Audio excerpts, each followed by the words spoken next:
This is Nick. This is Jack. It's Friday, the real Friday, June 28th. And today's pod, this is the best one yet. The top 3 pop business news stories you need to know today. But Jack, I only got 3 words and 3 words only for you today. You ready, my friend? What? Hot nug summer.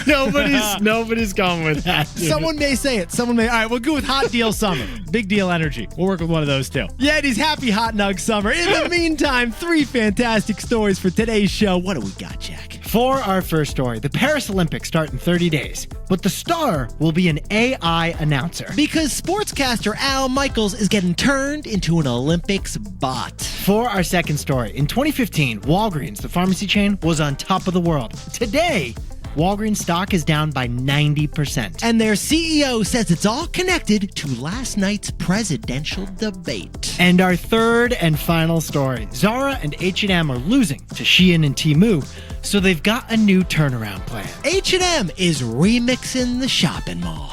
But Yetis, before we hit that wonderful mix of stories. Oh, what a hot nug mix, Jack. Love the mix. Nick and I are flipping open Hoarder's Almanac, turn into week 224. The Hoarder's Almanac. Things we're running out of in this economy. The latest thing there's a shortage of is Summer Fridays. Summer Fridays. Yetis, the Summer Friday tradition, it is disappearing like the payphone. Summer Fridays, the most valuable work perk since the invention of the weekend. Summer Fridays, you leave work early on Friday, or hey, just take the day off, Sandra. We'll see you Monday. Summer Fridays, the best summer tradition since the sandals. I mean, Jack, I'd rather have a Summer Friday than dental insurance. I'd rather have Summer Fridays than free Sundays. I used to look forward to Summer Fridays more than I look forward to my birthday. And Jack, what happens if your birthday's on a Summer Friday? True. I think you take the whole week off. But get this, Yetis, the percent of American companies offering Summer Fridays has fallen by 80% in just 5 years. Before the pandemic, 55% of American companies offered Summer Fridays. Not too shabby, but today, only 11% of companies do, according to a recent survey from Gartner. And frankly, that's kind of a problem because the Summer Friday was the key to weekend efficiency, baby. Summer Fridays, no stuck in traffic, no delays. You can hit up the Hamptons on Friday morning. Beat the LIRR crowd. Still on the Long Island Expressway, and it's still Friday. With Summer Fridays, Thursday was the new Friday. And Wednesday was the new Thursday. So Mondays felt like a fun day. It was an incredible way to start the week. So Yetis, Jack and I were curious. We jumped in TBOY style. And Jack, what really killed the Summer Friday? Ironically, work from home Wednesday. Because your boss now gives you more flexibility during the week. They're giving us less flexibility at the end of the week. So Yetis, the way Jack and I see it, we need to save the Summer Friday. Summer Friday is an endangered, beautiful species. Yeah, it's kind of like the polar bear of weekdays. So we created a petition. Yes! On Instagram at TBOYPod for you to sign. Yetis, go on Instagram, sign your name, tag your boss, and save the Summer Friday. Tagging your boss is a bold move, but we're going to do it because Nick's my boss. It's the least you can do. Thanks, boss. Jack, hey, boss, let's hit our 3 stories.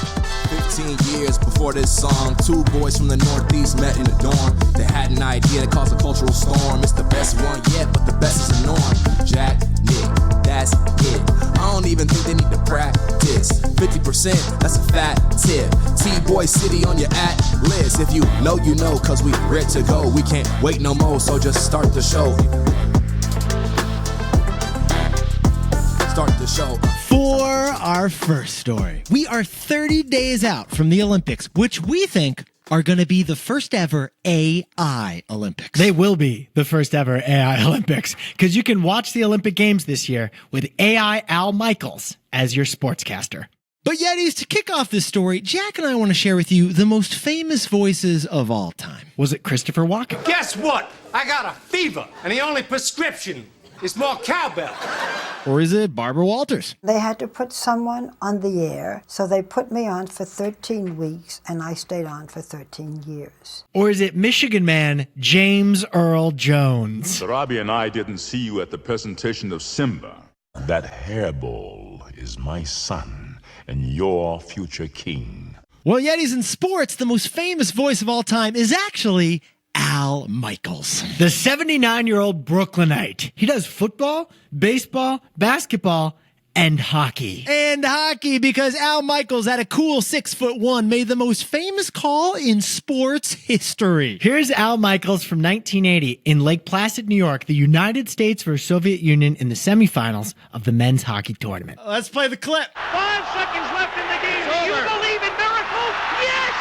Unbelievable. Are you impressed I knew all that? Drop the gloves. I am impressed, Jack, because Al Michaels is the play-by-play commenter who's been calling Olympic Games since 1972. He's got a gold medal voice. He's literally a Hall of Famer and Emmy winner. And here's the news. Al Michaels will make this the first ever AI Olympics. Because NBC is going to use an AI version of Al Michaels' voice every single day of the games. Okay, now we should point out the fine print here. Al Michaels did sign off on this, didn't he, Jack? This isn't a Sam Altman, like, I'm going to do it whether you agree or not situation. Actually, Al Michaels described this as a little bit frightening, but the impersonation of his voice that he heard samples of was nearly perfect. 98% perfect is what he said. Yetis, this is the biggest Olympic technology advancement since they first televised the games back in Berlin, 1936. Do you believe in AI? Yes! Actually, this is the biggest advancement in technology at the Olympics since the Greeks invented the sandals. Oh, did they? The second reference of sandals in the show. Jack, do you know about the first marathon that was ever run? It wasn't run in sandals. It was run on bare feet, and he apparently had a whole lot of shin splints, man. Gotta love the Greeks. But Yetis, here's what Jack and I find fascinating about this story. This is a big moment for the Olympics, but it's really the hugest moment we've seen for AI. Because this is going to showcase artificial intelligence in a positive light to the masses of the world. In a very strategic way. Jack, let's jump in TBOY style on this one. NBC set up this AI test to maximize engagement, but also to minimize the risks. And we think the way they did it is actually brilliant. Because AI Al Michaels is going to offer viewers a daily 10-minute Olympic recap, which is actually going to be a short, personalized summary that you can watch on Peacock. All right, Jack, you just said personalized. Why don't you sprinkle on a little more context there? Because the daily recap video you're going to see is going to include just the nations and sports that you say that you're interested in. And that means that this AI Al Michaels bot is going to create up to 7 million different recaps at a single time. So you can tell Peacock that you're interested in the Jamaican national team and the bobsledding sport. And they're going to go full Cool Runnings on this, Jack. AI Al Michael will instantly whip up a 10-minute daily recap of everything that happened with Team Jamaica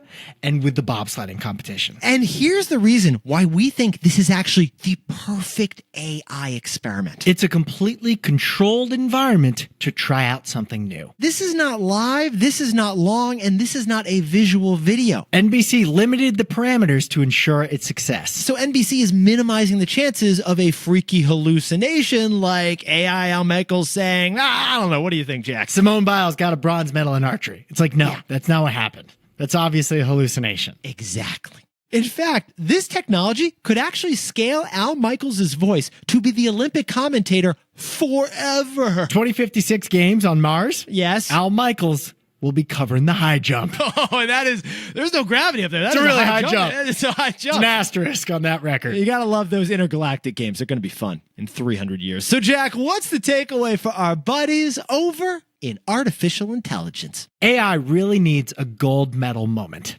Yetis, here's the reality. The AI brand is broken. The term AI, it's associated with negative imagery. Google artificial intelligence right now. Most of the coverage you see is going to be about fear, the risks, who it's going to hurt, and whose job it's going to take. And it kind of makes sense because we're more prone to fear than we are to hope right now, especially when it comes to the risks of AI versus the benefits of AI. So what AI needs is a large-scale, positive, approachable use case. And that's what this Olympic Games in Paris provides, a platform of positive association for the AI brand. It'll also be a nice wake-up call to America on how good an AI knockoff can be, which we all need to realize. Besties, what AI needs is a use case that is comfortable, relatable, and entertaining. A familiar voice covering the global peaceful competition tradition that is the Olympics. Not a freaky AI that is like doing a rando deep fake version of Drake's latest song. AI Al Michaels could change the trajectory of AI. This could be AI's gold medal moment. For our second story, Walgreens stock is down 90% from its all-time high, so Walgreens is closing up to 25% of its stores. But Walgreens CEO used the announcement yesterday to comment on American politics. Now, Yetis, you may think that the presidential candidates are old, but Walgreens is 123 years old. In that time, Walgreens has managed to put a location on just about every street corner in America. Yeah, Walgreens is using the old let's just put Walgreens everywhere strategy. Get this, Yetis. Walgreens has 8,600 U.S. locations. Jack, can you sprinkle on a little more context for us over there? There's nearly twice as many Walgreens in America as there are Walmarts. In fact, Jack and I jumped in TBOY style in Midtown Manhattan. We found two Walgreens locations within 0.2 miles of each other. We jumped in T-Boy style at Google Maps, is what Nick's pointing out. Oh, Jack, I once walked out of a Walgreens, and then I walked into another Walgreens. Without touching the sidewalk? I didn't even touch the sidewalk. I can't explain how it happened. It's like a rushing nesting doll. I don't know how these things work, but it happened. Well, here's the news, Yetis. Walgreens is closing up to 25% of their U.S. Walgreens locations, especially the ones close to other locations, like that one in Midtown Manhattan Nick just mentioned. Yeah, like that time wormhole one I walked into that was a Walgreens within a Walgreens. They're shutting it down. Walgreens simply has too many Walgreens. So Walgreens just prescribed itself some anti-Walgreens cream, and it's applying it 3 times daily, it appears. Now, we should point out, Walgreens says this will not significantly reduce the number of employees. So I guess the remaining Walgreens will have more employees per Walgreens. Which is a nice move by Walgreens. But Yetis, here's what Jack and I wanted to know. How sick exactly is Walgreens, Jack? Very sick. The stock is down nearly 90% from Walgreens' 2015 all-time high. Get this guy some Pepto-Bismol! One huge problem for Walgreens is mismanagement, including their decision to invest in Theranos 10 years ago. Yeah, that was a whoopsie. But the CEO of Walgreens also made an interesting diagnosis yesterday. Walgreens CEO went on to CNBC to discuss their results, and he admitted that he was wrong about a big assumption he made about the business. He said that we assumed the consumer would get somewhat stronger in the second half of the year, but that was not the case. He added that the consumer is absolutely stunned by the absolute price of things. Because Yetis, Walgreens customers don't see inflation at 3%, which is what prices are compared to from last year. Consumers see inflation at 23%, which is how much higher prices are than before the pandemic. So what they're saying is that psychologically, we're not anchored to recent price changes. We're anchored to when prices started to change. We're not comparing prices in the aisle to what they were 1 year ago. We're comparing them to what they were before the pandemic. Back when they weren't popping so much. And the result? Walgreens CEO said that consumers are simply fed up. But Jack, are they fed up with Walgreens or are they fed up with the economy? We'll know that answer in November. But we'll try to answer part of it in our takeaway. So Jack, what's the takeaway for our buddies over at Walgreens? The deciding point for this November's election could be who to blame for inflation. Yeah, it is. Last night, Trump and Biden debated each other, and a big subject was inflation. Team Biden blames inflation on 2 things, the pandemic and corporate greed. They point to record high stock market and profits as proof that corporations are to blame for high prices. On the other hand, Team Trump blames inflation on Biden. They point to timing. When Biden was president, that's when inflation started rising. Yetis, inflation hasn't been a major presidential issue in the last 40 years. Now, Jack and I should point out that an election is way more than just an inflation and the economy, right, Jack? It's about democracy, our government, and America itself. It's not a one-issue thing, but this one issue, inflation, this could tip consumers to vote one way or the other. The deciding point for this November's election could be who to blame for inflation. For our third and final story, Zara and H&M are both losing the fast fashion race. So Zara and H&M are both betting big on a new turnaround plan. Literally. Wait, how's that literally? It's big, because it's big. It's big. We'll get to that in a second. Oh, in the meantime, Jack, did I ever tell you about my first experience at an H&M the first time I went? I've never told you mine. I got a good one, too. Oh, okay. Gap year. I was in Italy, but then I traveled to Vienna. And I kept getting rejected from all the nightclubs. And then finally a bouncer said to me, "Your shoes are ugly." So you went to Zara? Yeah, I went to an H&M and I bought a $10 pair of nicer shoes. So I had that training program in London, remember? Okay, classic. I forgot to pack underwear. Oh So I went to H&M. Yetis, that's how Jack and I ended up at H&M. H&M and Zara, they pioneered the fast fashion industry. Which was the top fashion trend of the 2010s. $9 for a cute top, $8 for a slingback stiletto, $7 for a skirt. The Gap couldn't keep up because you treated clothes back then like it was a fast food package. Yetis, that and the innovation of H&M and Zara was this. Instead of waiting for a summer and winter fashion season, Zara and H&M just updated their inventory monthly. Fast fashion. But the problem? Fast fashion is now slow. Yeah, because Chinese apps like Temu and Shein, they update their inventories weekly, not monthly. We've called it real-time fashion on this podcast. Yeah, we did. And yet that is why Shein is about to IPO at a $60 billion valuation. But much older, much more established H&M is worth just a third of that. In fact, H&M's shares have been falling for 10 straight years. Because as Ricky Bobby said, if you ain't first fashion, you're last fashion. It is a fashion faux pas. But yet here's what Jack and I find fascinating about this story.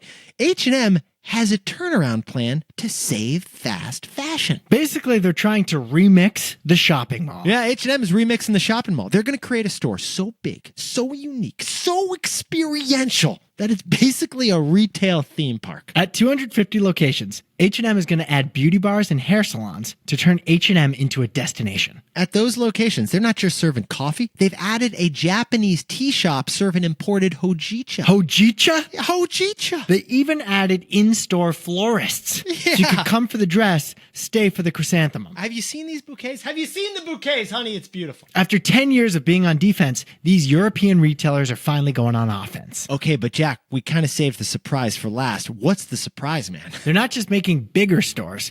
They're also going to have fewer stores. Because H&M is renovating 250 stores, but they're shutting down 160 stores. Still, it's a net increase in spending on their stores of 43%. Those florists, they ain't cheap. So Nick, why is struggling H&M spending $1 billion on a self-makeover? Well, I kind of want to ask Ricky Bobby now that you brought it up, Jack. He's not that wise, Nick. But instead, we'll just do our takeaway. So, Jack, what's the takeaway for our buddies over at H&M? Retail's not dead. Bad retail's dead. Yeah, it is. H&M's strategy of fewer, bigger stores, it actually has the perfect precedent. Their rival, Zara. Zara tested the same strategy. They doubled the size of their store in Miami, and they added a whole bunch of experiential features. And Jack, what was the financial result of that new Zara store? Revenue per square foot at Zara's Miami location rose by 16%. Consumers were flocking by like it was a tourist destination. Now, strategically, this makes a lot of sense. H&M and Zara can't beat Shein and Temu on speed and price. But H&M and Zara have physical stores, and Temu don't. No, Temu don't. So H&M and Zara are leaning into that difference because it's an advantage. They're putting in florists, hairdressers, and Japanese tea bars inside their stores. Did we mention the hojicha? I hope we mentioned the hojicha. Now, we'll see if this turnaround plan works, but it's a bet that even with low-cost online e-commerce from China as competition, physical retail is not necessarily dead. Because retail's not dead, bad retail's dead.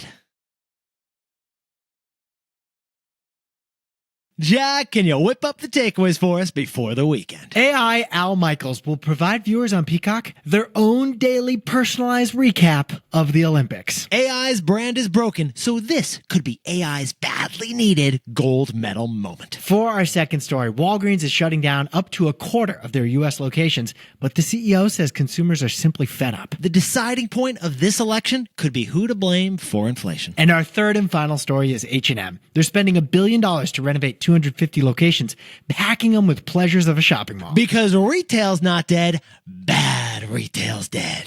But Yetis, this pod's not over yet. Here's what else you need to know today. First, Nike stock plummeted 11% on word that Nike expects sales to fall 10% in the current quarter from last year. In fact, the Wall Street Journal just did a whole story on how Nike missed the current running craze. Yeah, odds are you're not running in Nikes, you're running in Hoka's, Ons, or Asics. Or my favorite, Brooks. Maybe the Olympics can give Nike a second wind. And second, SpaceX, Elon Musk's private rocket company, is raising money at a $200 billion valuation. Sit down, stand up, and take off again because $200 billion is the most valuable non-public company in the world, and they're leading in rockets. The closest competition is Boeing, which, by the way, is having trouble bringing its astronauts back from the International Space Station. And finally, the LA Lakers just drafted, get this, Bronny James in the NBA draft. Why is that a big deal?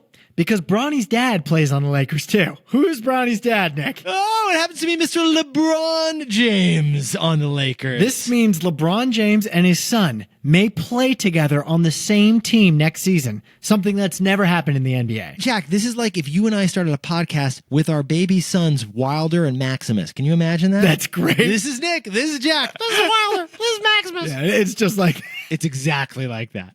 Now, time for the best fact yet. This one whipped up by our cyclist Yetis over in France. The 111th Tour de France starts tomorrow. The most prestigious and difficult bike race in the world, but we found some interesting stats. What do we got, Jack? It actually begins in Florence, Italy, not France. Down the street where I used to live, and this year it's ending in Nice, France, because of the Olympics. It's the first time in 35 years that the Tour de France does not end in Paris. The tour lasts 3 weeks with 21 day-long stages and only 2 days of rest. Nick, in one of those stages, the riders have to climb nearly 12,000 feet. 12,000 feet of elevation in one day. 12,000 feet. In one day, they do 87 miles horizontal and 2.5 miles vertical. 12,000 feet. Imagine biking that the next time you're biking up a hill. You know what that is, Jack? Not possible.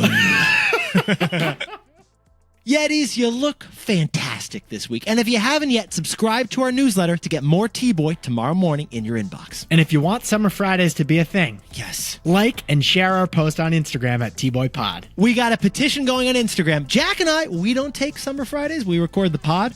But we still think you should get Summer Fridays. We're ending a little early, actually. Those Speedos don't SPF themselves, Nick. We got to get Jack's tan prep for France. Yetis, Jack and I will see you Monday.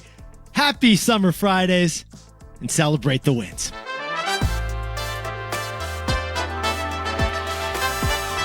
And before we go, a happy birthday to legendary Yeti and my dad, Michael L. Martell from Schenectady, New York, now on the Upper East Side. Attorney at law, Esquire, JD, and Rangers fan. 94, great year. And a happy birthday to Meg Dwyer, my mother-in-law, over on Nantucket, Massachusetts, the maker of the finest gazpacho. And this next one is for the Paula Hauer of Grafton, Wisconsin, who is absolutely gorgeous, and the mother of our creative director, Rachel. We're cheering on the Milwaukee Brewers with her while she's golfing. And happy birthday to Awaz Khan in Sacramento, California. And Manny Adederon in Boston, just outside Boston, just graduated from Kellogg's MBA program, and everyone in his class is now a Yeti, thanks to Manny. Manny being Manny. And Nico Hayat, happy birthday and congratulations on moving down to Phoenix, Arizona, the dry heat. And happy birthday to Michael Speltz in Omaha, Nebraska, whose wife and baby Mateo just freaking love this guy. And Calvin Wang, happy birthday, celebrating in Palo Alto, California. Happy birthday to Kelly Medina in Toms River, New Jersey, who just became a U.S. citizen. Congratulations. What a win to celebrate, Kaylee. And Katie Caniff and Paul Lowe in Quincy, Massachusetts just got married. Just outside Probably Boston. just outside Boston. And congratulations to Jorge Garza and Scarlett in Oklahoma City, who are just getting married. Let's see those pics. And Genevieve and Bryant Bland in Saratoga, California had their 5-year anniversary celebrating in lovely Hawaii. Happy 22nd anniversary to Ken and Lan in Lake Worth, Florida, who are still just wonderful together. And Keisha Fox and Stephen Clyde in Salt Lake City have got a 1-year anniversary celebrating with a fantastic time together. Happy 20-year anniversary to Jose and Carla in Las Vegas, Nevada. And Jen and Taylor in Redondo Beach, California just bought a house, not too shabby. And happy anniversary to Shruta and Vivek Hariharan in Arlington, Virginia. And to everyone enjoying a Pride Parade this weekend, have a blast. And Kelsey Black down in Austin, congratulations on taking charge of the Pflugerville Pride. And good luck to Adam Leo Geetbrock of Rochester, Minnesota, who's running a 15K Tough Mudder this Sunday. And to anyone else who's celebrating something today, make it a T-Boy. Happy hot nug summer. This is Jack, Nico and Stock of Nike. And one time I rode 1,000 feet of vertical on a bike. 1,000, not 12,000. And I almost lost a lung.